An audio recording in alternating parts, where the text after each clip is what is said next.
सबको मेरी ओर से जय श्री राम। आज हम इस वीडियो में पहले अध्याय का 34वां और 35वां श्लोक पढ़ेंगे। तो चलिए शुरू करते हैं।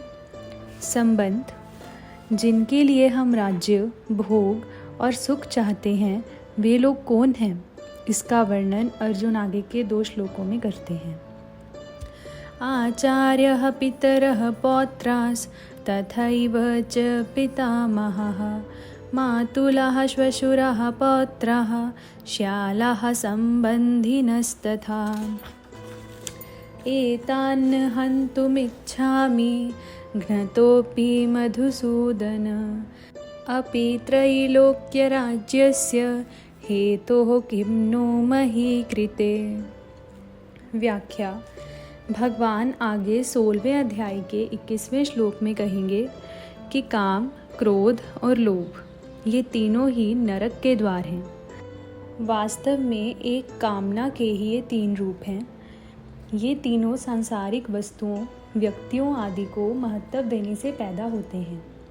काम अर्थात कामना की 2 तरह की क्रियाएं होती हैं, इष्ट की प्राप्ति और अनिष्ट की निवृत्ति। इनमें से इष्ट की प्राप्ति भी 2 तरह की होती है, संग्रह करना और सुख भोगना। संग्रह की इच्छा का नाम लोभ है और सुख भोग की इच्छा का नाम काम है। अनिष्ट की निवृत्ति में बाधा पड़ने पर क्रोध आता है, अर्थात भोगों की, संग्रह की प्राप्ति में बाधा देने वालों पर अथवा हमारा अनिष्ट करने वालों पर, हमारे शरीर का नाश करने वालों पर क्रोध आता है, जिससे अनिष्ट करने वालों का नाश करने की क्रिया होती है। इससे सिद्ध हुआ कि युद्ध में मनुष्य की 2 तरह से ही प्रवृत्ति होती है, अनिष्ट की निवृत्ति के लिए अर्थात अपने क्रोध को सफल बनाने के लिए, और इष्ट की प्राप्ति के लिए अर्थात लोभ की पूर्ति के लिए। परंतु अर्जुन यहाँ इन दोनों ही बातों का निषेध कर रहे हैं। आचार्यः पितरः से किम नु मही कृते। अगर हमारे ये कुटुंबी जन अपनी अनिष्ट निवृत्ति के लिए क्रोध में आकर मेरे पर प्रहार करके मेरा वध भी करना चाहें, तो भी मैं अपनी अनिष्ट निवृत्ति के लिए क्रोध में आकर इनको मारना नहीं चाहता। अगर ये अपनी इष्ट प्राप्ति के लिए राज्य के लोभ में आकर मेरे को मारना चाहें, तो भी मैं अपनी इष्ट प्राप्ति के लिए लोभ में आकर इनको मारना नहीं चाहता। तात्पर्य यह हुआ कि क्रोध और लोभ में आकर मेरे को नरकों का दरवाज़ा मोल नहीं लेना है।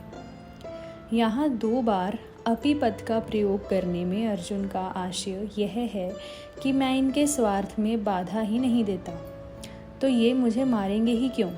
पर मान लो कि पहले इसने हमारे स्वार्थ में बाधा दी है, ऐसे विचार से ये मेरे शरीर का नाश करने में प्रवृत्त हो जाएं, तो भी घ्नतोपि मैं इनको मारना नहीं चाहता। दूसरी बात, इनको मारने से मुझे त्रिलोकी का राज्य मिल जाए, यह तो संभावना ही नहीं है। पर मान लो कि इनको मारने से मुझे त्रिलोकी का राज्य मिलता हो, तो भी मैं इनको मारना नहीं चाहता। मधुसूदन संबोधन का तात्पर्य है कि आप तो दैत्यों को मारने वाले हैं, पर ये द्रोण आदि आचार्य और भीष्म आदि पितामह दैत्य थोड़े ही हैं, जिससे मैं इनको मारने की इच्छा करूं। ये तो हमारे अत्यंत नज़दीक के खास संबंधी हैं। आचार्यः, इन कुटुंबियों में जिन द्रोणाचार्य आदि से हमारा विद्या का, हित का संबंध है, ऐसे पूज्य आचार्यों की मेरे को सेवा करनी चाहिए कि उनके साथ लड़ाई करनी चाहिए। आचार्य के चरणों में तो अपने आप को, अपने प्राणों को भी समर्पित कर देना चाहिए, यही हमारे लिए उचित है। पितरः, शरीर के संबंध को लेकर जो पिता लोग हैं, उनका ही तो रूप यह हमारा शरीर है। शरीर से उनके स्वरूप होकर हम क्रोध या लोभ में आकर अपने उन पिताओं को कैसे मारें। पुत्रः, हमारे और हमारे भाइयों के जो पुत्र हैं, वे तो सर्वथा पालन करने योग्य हैं। वे हमारे विपरीत कोई क्रिया भी कर बैठें, तो भी उनका पालन करना ही हमारा धर्म है। पितामहः, ऐसे ही जो पितामह हैं, वो जब हमारे पिताजी के भी पूज्य हैं, तब हमारे लिए तो परम पूज्य हैं ही। वे हमारी ताड़ना कर सकते हैं, हमें मार भी सकते हैं, पर हमारी तो ऐसी ही चेष्टा होनी चाहिए जिससे उनको किसी तरह का दुख ना हो, कष्ट ना हो, प्रत्युत उनको सुख हो, आराम हो, उनकी सेवा हो। मातुलाः हमारे जो मामा लोग हैं वे हमारा पालन पोषण करने वाली माताओं के ही भाई हैं, अतः वे माताओं के समान ही पूज्य होने चाहिए।